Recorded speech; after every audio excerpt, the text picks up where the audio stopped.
Chers amis, bonjour. Depuis hier, une vidéo de M. Ibrahim Maïga, cité comme l'un des panafricanistes burkinabés, circule et est entré à la lutte que nous menons actuellement au Togo. La vidéo est un peu longue, mais je vais vous faire suivre un tout petit peu l'introduction et je vais donner ma réponse parce que je sais que la plupart d'entre vous ont déjà suivi la vidéo de M. Maïga et après beaucoup d'interpellations par rapport à une réponse appropriée, je me donne le devoir d'envoyer une réponse claire à M. Ibrahim Maïga que je salue ici de passage. Merci, écoutons plutôt. Tout ce temps, il y a beaucoup de bruit autour de ce qui se passe au Togo. Certaines personnes utilisent des raccourcis pour mal interpréter notre positionnement sur la question. D'abord, nous, on est en bonne posture pour expliquer aux gens ce que nous pensons d'une situation donnée. Parce que nous nous voyons en tant qu'Africains. Nous ne tenons pas compte des frontières artificielles instaurées par ceux qui nous ont colonisés, qui nous ont esclavagés, qui nous ont dominés. On se rappelle d'hier. Et aujourd'hui, si on nous dit par exemple de choisir entre la Mauritanie qui est censée être une démocratie et le Maroc qui est notre ami, je l'ai toujours répété, les Marocains sont nos amis. Alors ils ont un roi qui règne à vie, son fils va lui succéder. Mais notre problème n'est pas en lien avec la durée au pouvoir, non. Elle a un lien avec les perspectives, les dynamismes et tout ce qu'il y a. Pour revenir à nous, sans être égoïste, prenez le temps de côté, prenez le temps aussi de partager. Au moment criard de notre histoire, quand la France avait actionné tous ses leviers pour étouffer les pays de la bande sahélo-saharienne, notamment le Mali et le Niger et le Burkina, parce qu'on envisageait de nous affranchir de cette France. Quand la CEDEAO, sous l'impulsion de cette France, avait fait le choix de fermer les frontières à nos nations pour que nos familles manquent de médicaments et de tout, manquent de nourriture, manquent d'accès maritime pour pouvoir acheminer des armements pour nos combattants, quel pays voisin, côtier, a dit non, je ne vais pas rentrer dans cette logique suicidaire et on va accompagner nos frères. C'est le Togo de Fort Gnassingbé et Yadema. Et nous en sommes reconnaissants, nous en sommes fiers. Et c'est dans les moments de difficulté qu'on reconnaît les vrais amis. De la même façon que le Togo nous a témoigné son amitié dans ces moments de difficulté, c'est de cette même façon que nous nous devons de dire au peuple togolais ce que nous pensons, ce qui est vrai, pour que les gens ne se laissent pas manipuler. Parce que c'est de la pure manipulation ce qui est en train de se dérouler. Merci beaucoup, chers amis. Je vais relever une simple chose et je vais le dire de façon claire. Je voudrais que mon frère Ibrahim Maïga puisse aussi le comprendre ainsi. Je vois dans la démarche de mon frère Ibrahim une démarche défensive qui explique que ils veulent être toujours fidèles à M. Fort Gnassingbé parce que c'est lui qui les a sauvés, c'est lui qui était venu à leur secours au moment difficile. Il est même allé jusqu'à dire que leur démarche n'est pas en lien avec la durée du pouvoir, mais autre chose, d'autres perspectives ou d'autres problèmes, notamment la souveraineté et autres. Ce que je vais demander, la question que j'ai pour mon frère Maïga, c'est que alors pourquoi ils avaient fait partir M. Blaise Compaoré? N'est-ce pas à cause de sa longévité au pouvoir? N'est-ce pas parce qu'il a voulu modifier la constitution pour s'éterniser au pouvoir comme le fait leur pseudo-ami aujourd'hui? Monsieur Maïga, je suis sûr que ceux-là qui ont donné leur vie pour aboutir au départ de Compaoré vont se retourner dans leur tombe et ils auront honte de vous. Parce que ce que vous êtes en train de faire est décevant. Moi, je situe votre réaction au niveau du pathos, c'est-à-dire de l'émotion. Vous avez refusé d'utiliser le logos, la logique, la raison pour nous convaincre. Vous vous cachez derrière des intérêts instinctifs, c'est-à-dire que se préserver en oubliant, n'est-ce pas, les intérêts des autres. Tout faire pour avoir ses intérêts, assouvir à ses intérêts, même si cela signifie la mort d'autrui. Et c'est dangereux ce que vous êtes en train de faire.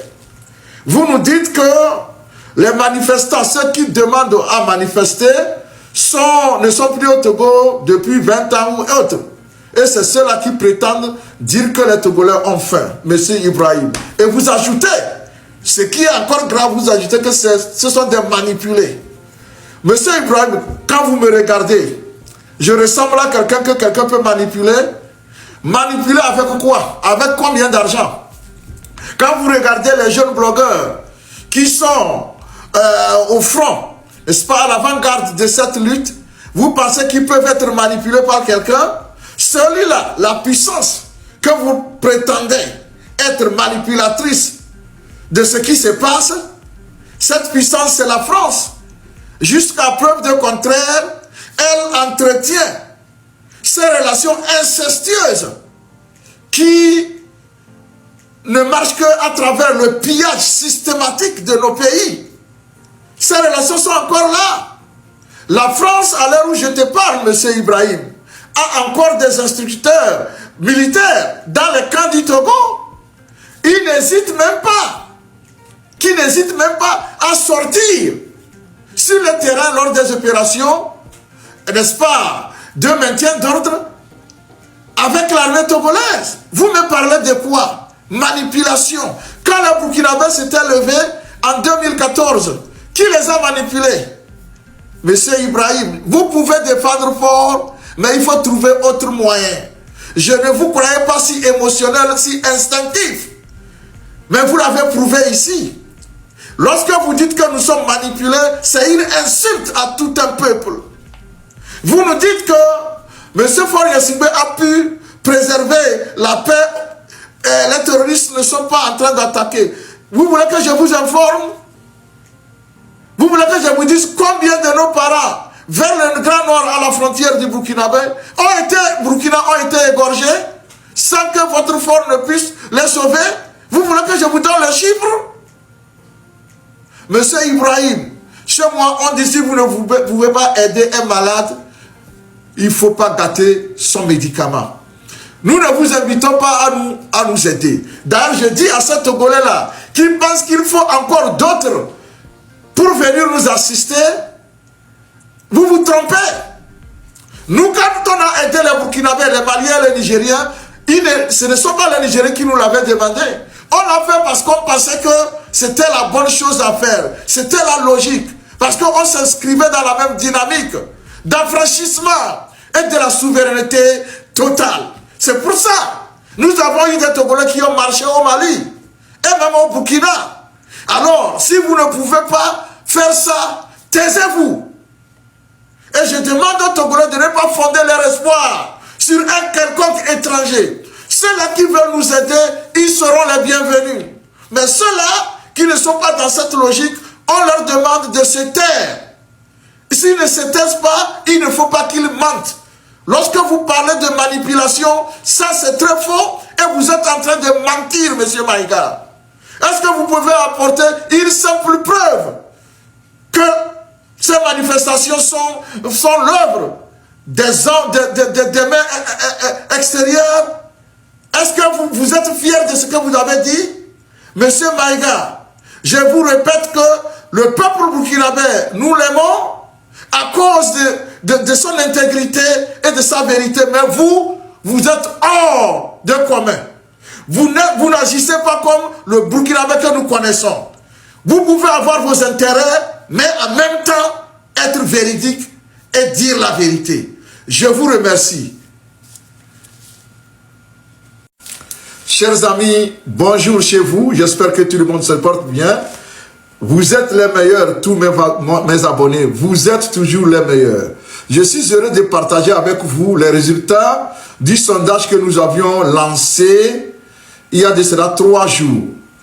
Le sondage qui devait nous dire si oui ou non il faut participer, il faut que l'opposition participe aux élections municipales prévues au Togo pour le 17 juillet 2025. Au total, vous avez été 6342 votants, dont 4 oui et 6338 non. Donc, soit le pourcentage de oui s'élève seulement à 0,063% et le non à 99,93%. Ça, c'est une majorité écrasante. Donc, 99,93% des participants à ce sondage disent non, qu'il ne faut pas que l'opposition participe à ces élections. Vous savez, quand on fait des sondages, oui, on ne peut pas avoir toute la population, mais c'est un échantillon qu'on prend. Et surtout que nous avons lancé notre sondage en ligne, ça a plus de chances d'avoir ceux-là qui voulaient participer le faire. Donc, nous avons, comme je l'ai dit, au total 6342 Togolais qui ont participé, Togolais confondus, toutes résidences confondues, tant de la diaspora que des Togolais du Togo.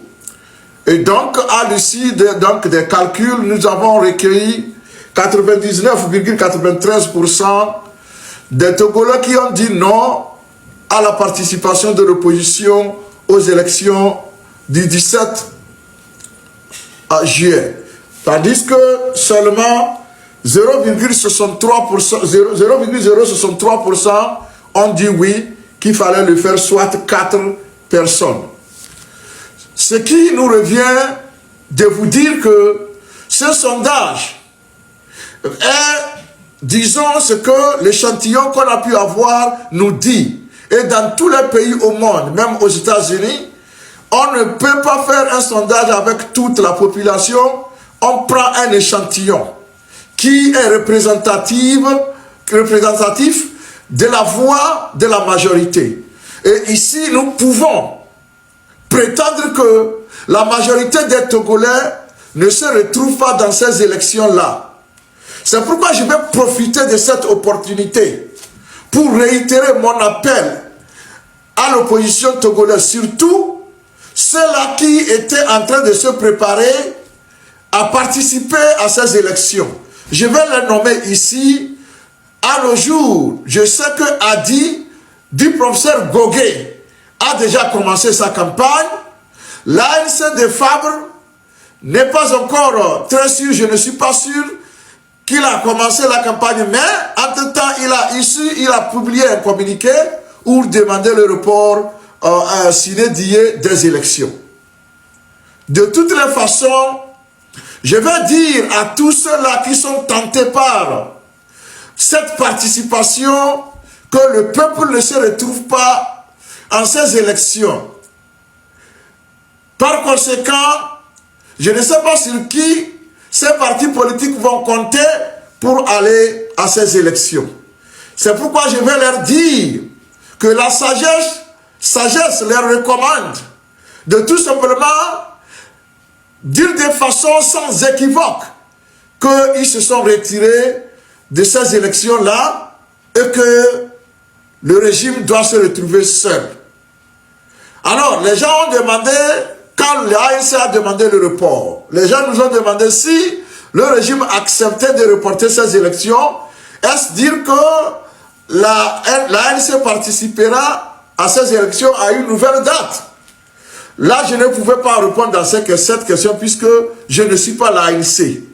Mais ce que je dis, c'est que chacun n'a qu'à surveiller chacun. Tout ce que les gens font et disent, leurs actes peuvent déterminer s'ils vont participer aux élections, si les dates étaient, n'est-ce pas, repoussées ou pas.